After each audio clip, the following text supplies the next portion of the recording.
So get this, the BBC is determined to fight President Trump's lawsuit against them for not just one, but two deceitful and slanderous edits of him.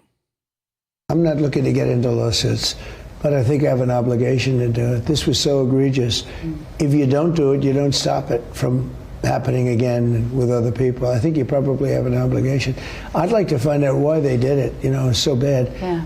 Who thinks like this?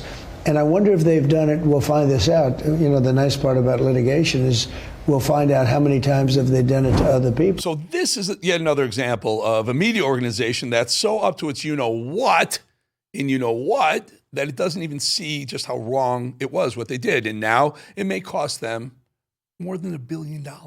More than $1 billion. In fact, the BBC purposely slandered the president by stitching together a video about January 6th to make it look like he was inciting violence. We're going to walk down to the Capitol, and I'll be there with you, and we fight. We fight like hell. We're going to walk down to the Capitol, and we're going to cheer on our brave senators and congressmen and women. Well, here's fact. This is not the first time this so-called reputable news organization, BBC, has showed bias or got it completely wrong. Here's another fact. No organization would be brazen enough to slander the president of the United States with that much confidence unless it were a part of their DNA to have a clear-cut agenda, which we know they do. And we've seen some awful editing gaffes recently. CBS comes to mind with that edit of Kamala Harris interview in order to make her look, well, less Commie Harris. But this one, the BBC January 6th edit, it takes the cake. So much so that the head of the BBC resigned. Tim Davie, the BBC's Director-General, and face of that catastrophic editorial decision had little choice other than to quit, and neither did the head of the BBC's news division, Deborah Turness. Incredible, though, that Turness still had the guts to say this on her way out as the door hit her on the backside. I stepped down over the weekend because the buck stops with me. But I'd like to make one thing very clear. BBC News is not institutionally biased. That's why it's the world's most trusted news provider. Well, actually it is. It really is. Talk about delusions. No bias, really. Not institutional bias, the definition of it, actually. Most trusted. Are you kidding me? Are you serious? I would say the only most the BBC will be when President Trump is done with them is mostly broke. What's worse is these people were warned and they didn't care. The Telegraph newspaper got hold of a memo in which Michael Prescott, a former advisor to the BBC, warned them against such obvious politically motivated hoaxes. They chose to do it anyway. They actively chose to splice together two snippets of the president on January 6th from speeches given an hour apart in order to make it look like he was telling his supporters to storm the Capitol. It's even worse. Within that same documentary, which, by the way, that's what the BBC did it recently. They did it in a documentary. Trump caught wind of it and said, I'm suing you for $1 billion. So within that same documentary, however, they showed the Proud Boys marching to Capitol Hill after it aired that fake spliced Trump speech as if they were heading there to answer the president's call. This is so much worse than just your run-of-the-mill media bias, folks. This is as far from reality as it gets. It's comical. It's almost fiction. Stuff that would make Orwell, even Stalin, blush just a little bit.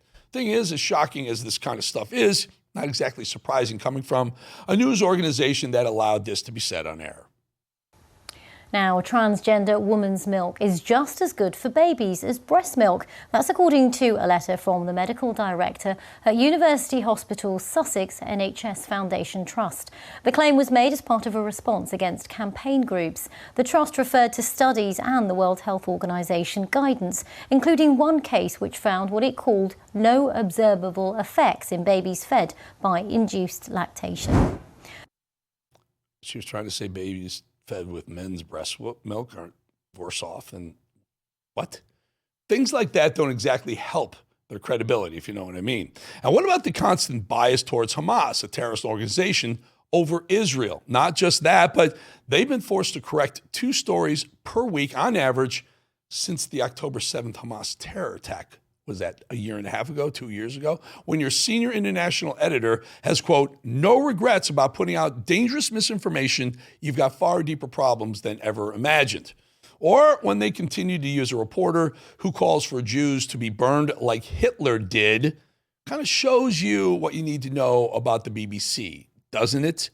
What they did to the president wasn't a fluke. It was pure leftist agenda-driven crap disguised as media with prestige. And the thing is, the BBC is publicly owned. Does that sound familiar? Think PBS, NPR.